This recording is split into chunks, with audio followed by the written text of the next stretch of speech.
Gentlemen, start your engine!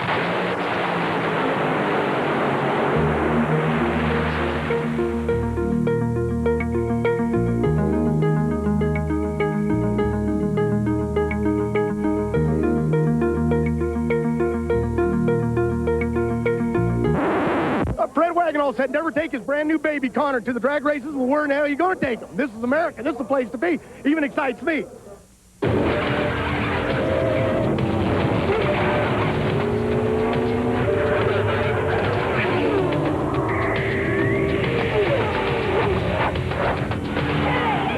be going green, exercise 5. From green, exercise 5.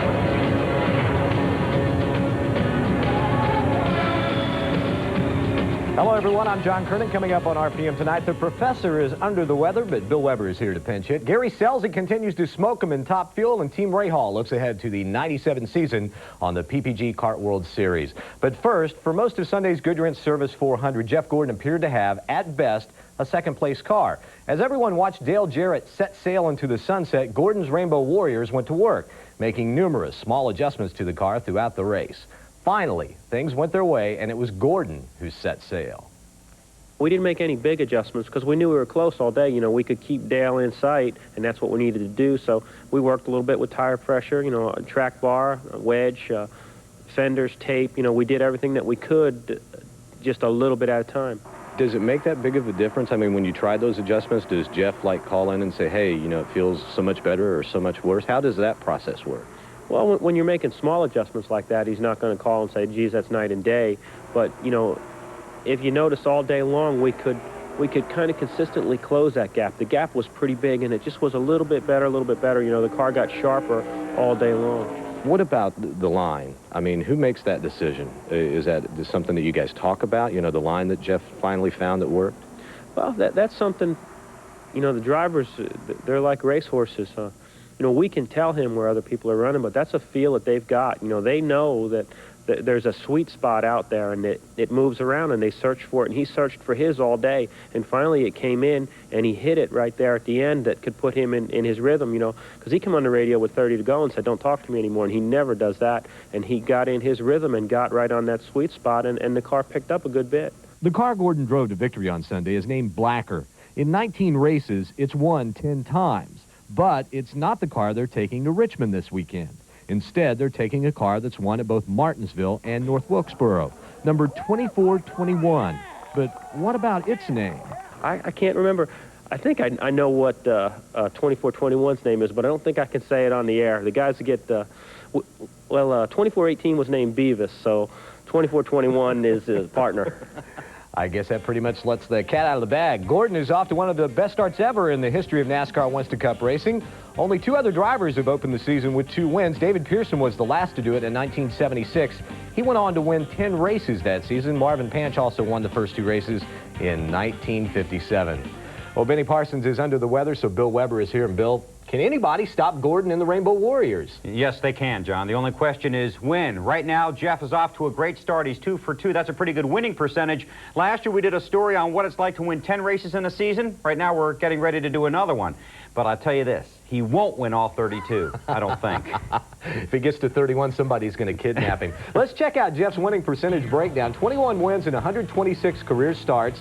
Breaking it down even further, he's won 25% of the races since picking up win number 1 at Charlotte in '94. And in the last 31 races, Jeff has won 12 of those.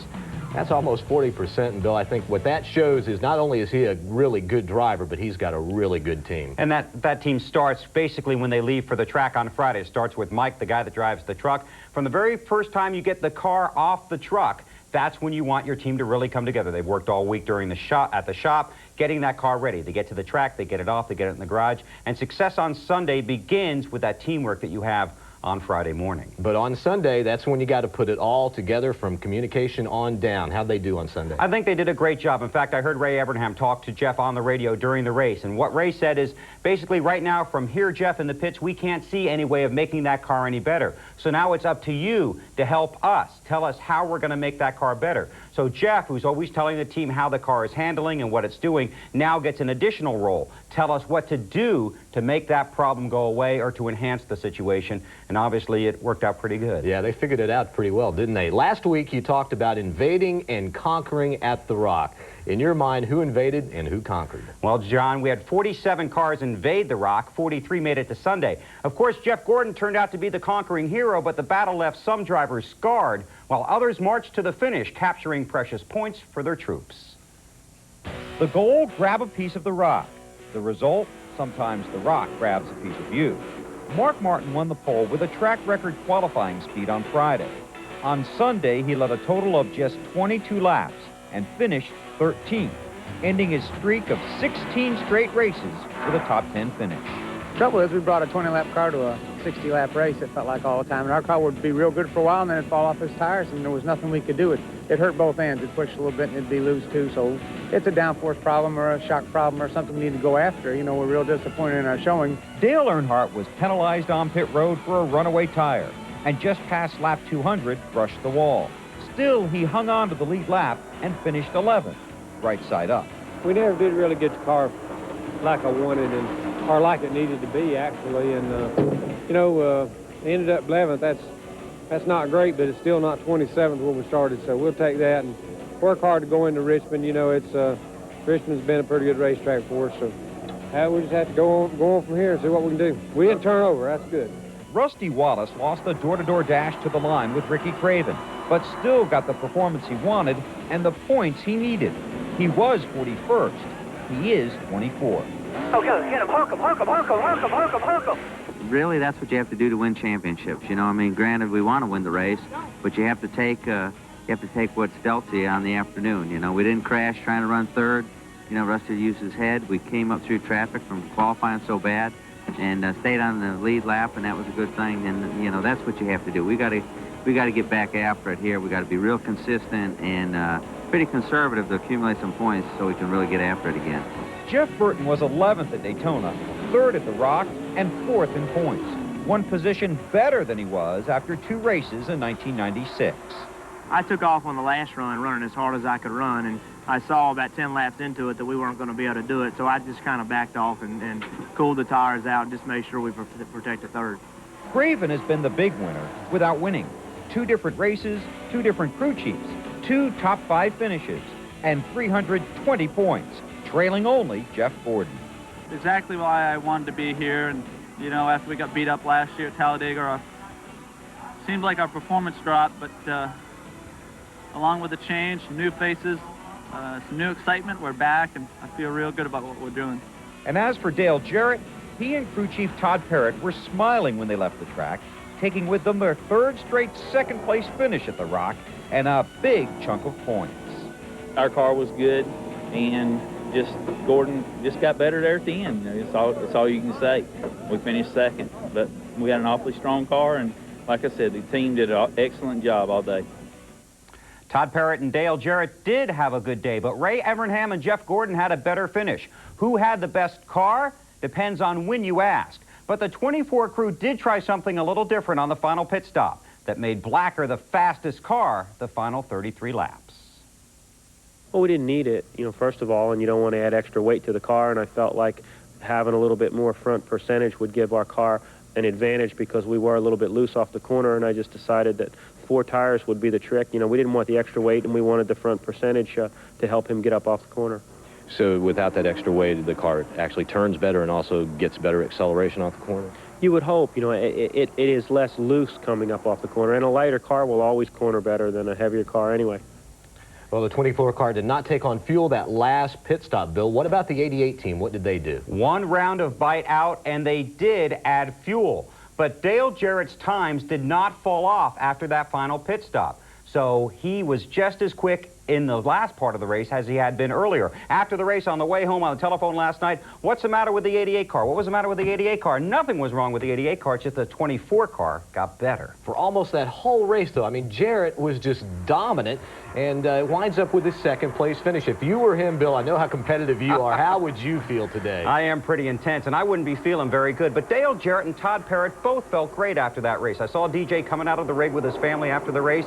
I said, sorry about that finish. But he said there's nothing to be sorry about. We had a great day. We're taking this car to Richmond. We got a lot of points. We were 20-something. Now we're 7th. I talked to Todd Parrott on the phone today. I could actually hear him smiling still on the phone. So they're happy with how things worked out. They are going to take that same car to Richmond next week, and DJ is not going to run the Busch race. So he's very focused on getting a short track win. So everybody better watch out this Sunday. Hey, Ricky Craven, another top 5 finish. You touched on it briefly just a moment ago. New crew chief with Andy Graves. How do you think he did on Sunday? I think they both did real well, and this could be the combination that clicks for Craven. He's always been good when he's been able to call the shots. He's very intense also. But I also think working with a guy like Andy's going to work out. But then again, Ricky Craven is always a strong starter. He started out very strong this season, and last season he did the same. In the first 7 races of '96, he had 4 top 10s, and in the first 8 races last year, his worst finish was 17th. Of course, then he went to Talladega, and he didn't have a very good season after that. No, not when you go flying through the air and hitting the fence. Hey, what about Ernie Irvan? You know, they say that pitting on the backstretch is not as big a hindrance as it was in the past because they speed up the pace car to drop you off, but you got to wonder where Ernie would have finished had he not been pitting on the back. The guys that say that, John, are the guys that are pitting on the front stretch. The worst thing about going to the back stretch is loading up all your stuff about 7:15 in the morning and hauling it back there in front of all the fans and all the race teams. Ernie had a great day, started deep in the field. It is a problem, I think, pitting back there. I think it's difficult working your way back up front, but one thing you don't see very often is a good team pitting twice in one season on the backstretch, because after they do it the first time, they say, I'm not going through that again. Hey, what about the tire wear? It kind of reminded me a little bit of Darlington. I mean, the tires seemed to give up pretty quickly. They did. It's exactly what they did. They give up, but they didn't wear out. Now, it would have been interesting if we hadn't had that final caution to see how teams would have handled that when those tires would have had to go about 93 laps. A little softer compound on the right side, better grip at Rockingham. The Rockingham and Darlington tire last year were the same, but because they softened that right tire this year for Rockingham, Darlington has its own tire, very similar to what they used last year at Darlington, just a little different construction. All right, well, thanks a lot, Bill. Of course, Richmond is coming up this week, and a little later on, Bill and I will talk about that race. Later on RPM tonight, we will check in with Team Rahal as it prepares for Sunday's season opener, and another top-notch, top fuel run for Gary Scelzi and company. 2 races, 2 wins, has Jeff Gordon sitting atop the NASCAR Winston Cup point standings with a total of 360. He's followed by his Hendrick teammate Ricky Craven, 2 top 5s in the first 2 races, 40 points behind. In fact, the top 3 spots in points are held by Hendrick Motorsports drivers. Defending series champ Terry Labonte is 3rd. Then it's Jeff Burton in the 4th spot. He finished 3rd on Sunday and is just 16 points behind Labonte. 2 points behind Burton, it's Ricky Rudd. He has 1 top 5 and 1 top 10 finish in 2 races this year. Moving on to drag racing, some may have questioned the decision to place rookie Gary Scelzi in the late Blaine Johnson's ride. After all, Scelzi was an unknown commodity as far as the top fuel ranks were concerned. But after this second event of the season, nobody is questioning that decision now. Second top fuel race, second trip to the finals. That's Scelzi in the far lane. He beats Kenny Bernstein to win his second straight event with a 4.62 ET.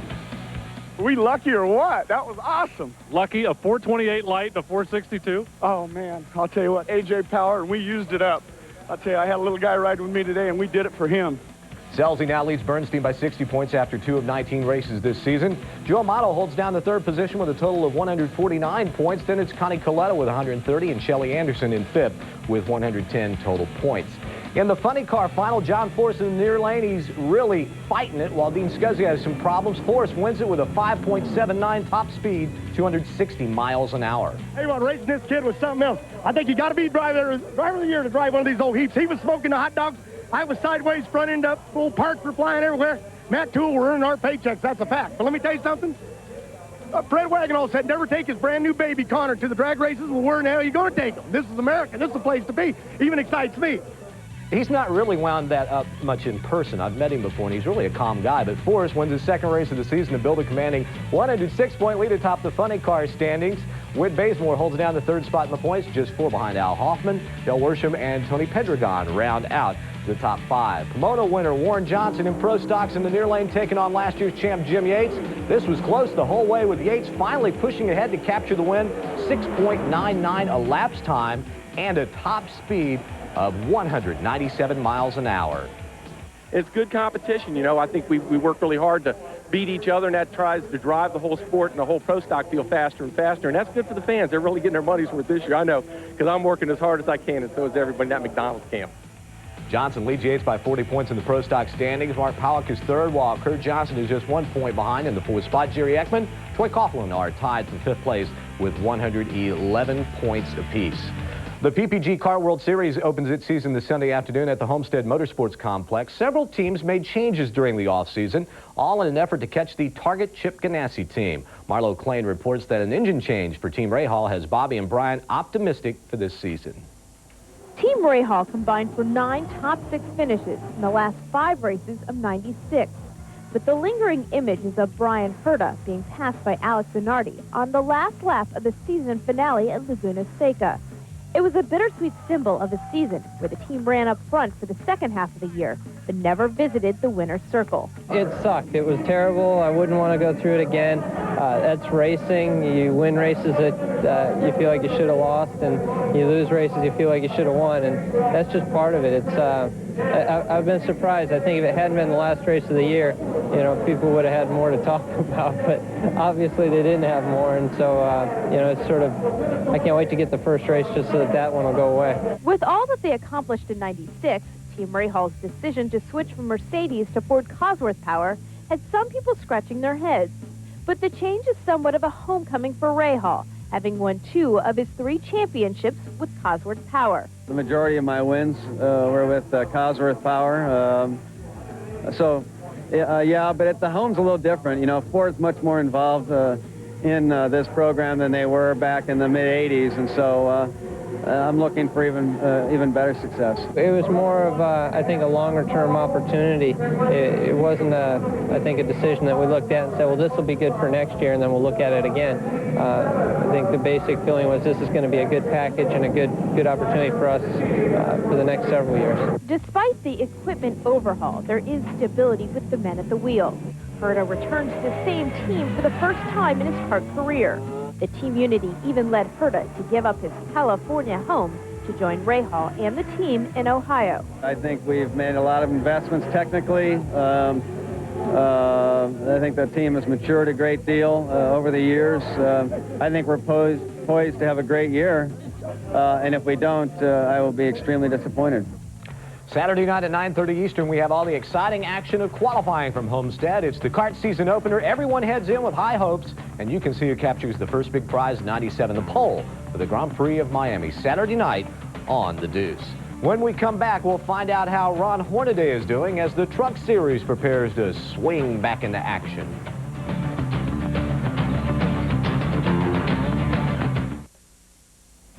We welcome you back to RPM Tonight with a look at the top 10 in NASCAR Busch Series points. Randy LaJoie finished third on Saturday and continues to lead the standings with a total of 345 points.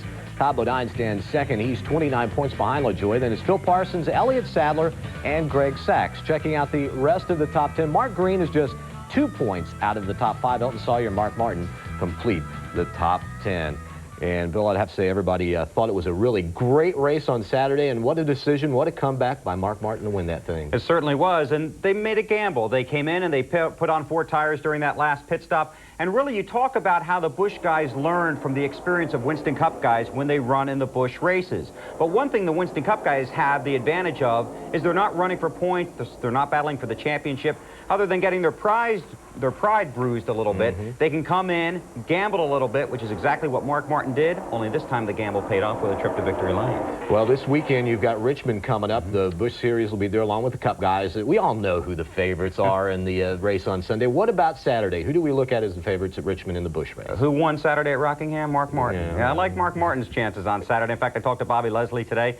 They're taking the same car to Richmond this week that they took up there twice last year. Mark was involved in a wreck in the spring race, but finished 4th in the fall race. I like his chances. You got to say Randy LaJoie, otherwise he comes after you when you get to the track. But I do like the 2-car teams this weekend, maybe going to victory lane. Todd Bodine, Mike McLaughlin, I like their chances. And I also like the chances of Elliott Sadler and Mark Green. I talked to Bill Engel over at the Diamond Ridge shop today, he said they have 2 new cars they're taking up there. They've tested at Hickory. They were very impressed, and they're going up there very confident, to say the least. Well, the trucks swing back into action this weekend. It's been more than a month. Ron Hornaday, of course, was injured in a crash at Walt Disney World Speedway in the first race of the year. And he had some rib problems. How's he doing now, Bill? He's doing real well. In fact, they were testing today at South Boston. I saw Ron at Daytona before the 500, the week of speed weeks. He said he was feeling fine, ready to go. He's had a lot of time off. I talked to his wife today. She said he's his same old self. So Ron's going to be pretty fired up. He's going back to his old stomping ground, plus the fact he's pretty upset about what happened in the season opener. Of course, there are a few other guys, so especially the guy that drives that 24 truck, Jack Sprague. He's going to be looking for a win. And I said Mark Green. I meant Jeff Green, of course. I wasn't going to correct you. That's okay. That's why you're here, John. All right, Bill, thanks a lot, and we'll talk to you again soon. When we come back, all the best stuff of the weekend, Speed Shots, coming your way next.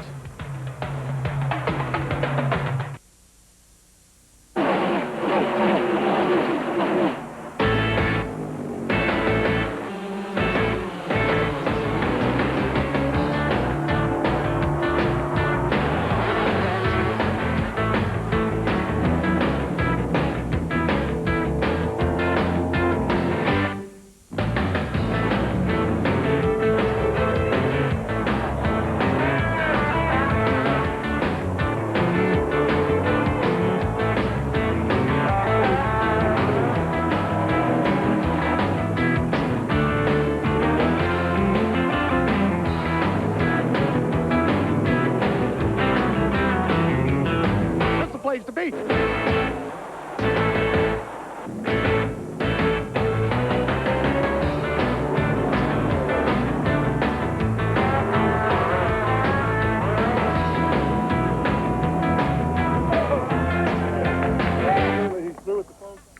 Things were really happening Monday at the Atlanta Motor Speedway as several teams tested for next week's NASCAR Busch Series race at the track. If testing speeds are any indication, then qualifying next week should produce a new record. Both Ron Barfield and Steve Park unofficially broke the track record of 177.544 miles an hour that is held by Dick Trickle. Barfield in a Bill Elliott-owned car and Park in an Earnhardt car were just 1,000th of a second apart in their hot lap times. Jeff Burton and Dale Jarrett also posted some pretty good numbers. We will wrap it all up in a moment, but first check out Monday's NASCAR Busch Series Fast Fact.